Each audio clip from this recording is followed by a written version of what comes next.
If you've ever been interested in learning more about Adox HR50 film, then this is the video for you. We're going to spend a few minutes talking about this film's unique origin story and what you can achieve with it in your photographic practice.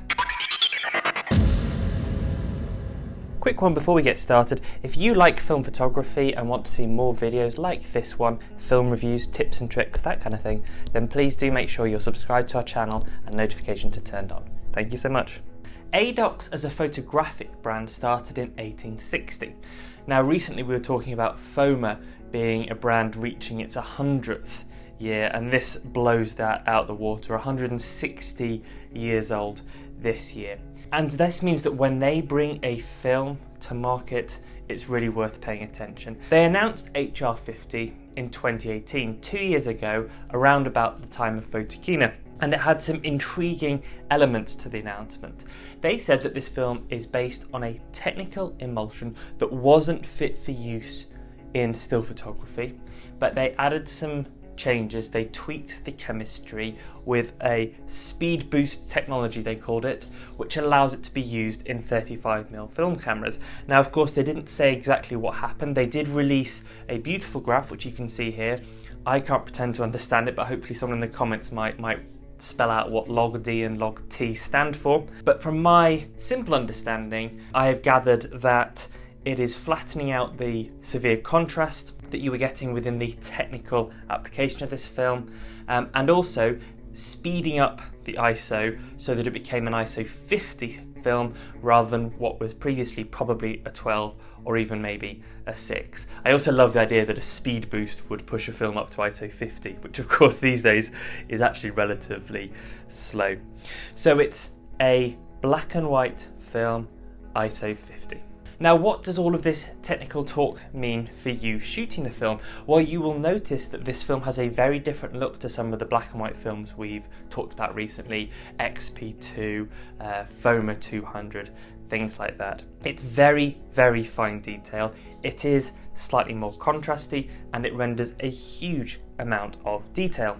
People talk about it being quite similar in look to Kodak Technical Pan, which was a Kodak film discontinued about 20 years ago, famed for its clarity, its sharpness, its fine detail. And that is a very ringing endorsement if you know about this film.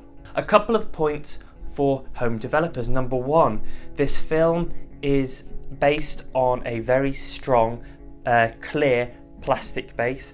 What that means for you is that it means that it's going to be very tough to rip or even possibly cut it in order to get it out of the canister and onto a reel. So you might need a bit of a wrestle in the darkroom, take in a sharp knife or scissors, be careful in the dark, take in an appropriately sharp instrument to be able to help you remove it from the canister and get it onto the spool.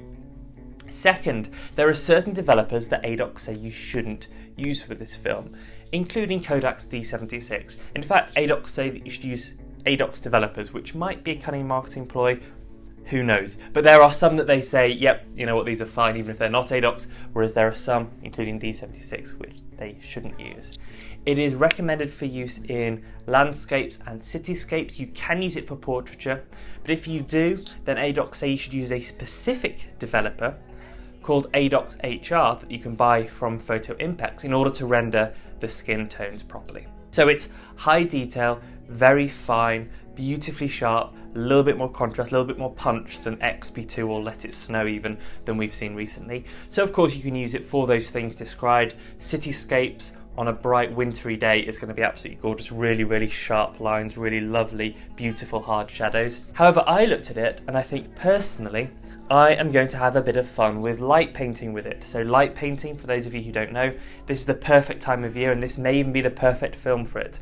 Go somewhere dark, either inside your house in a room that you can curtain off any street lights or out and about away from any light pollution, and make sure you have a torch or a flame or wire wool. You can light wire wool as well, or any kind of flashes that come, maybe even Christmas lights on a string, and by moving them around, and I've popped up an example here, moving them around you can create these beautiful shapes. And the reason I think this will work really well for this film is because it's ISO 50, you can basically pop your camera on a tripod, open it up in bulb mode, get into position and go, and it won't pick up too much background noise, but the clarity and the sharpness of the film will render then the bright light really beautifully and hopefully create a really dramatic image. So that's a bit of a challenge for you, something slightly different from what we've been normally saying. And of course, no pressure, but I would love to know if that's something you've done before. Please let me know. Or if it's something you're interested in, then of course, comment below any links to your work that you've had previously. Otherwise, as I say, beautiful for a wintry, sharp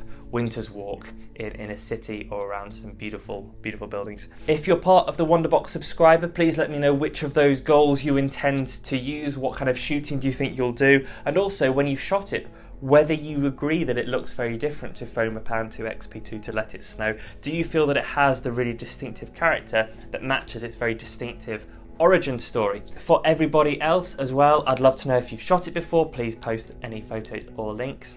That's it for me this week. If you've enjoyed this video, please do like and subscribe. We'll be back next week with another review. Otherwise, thank you so much for watching, and I'll see you soon.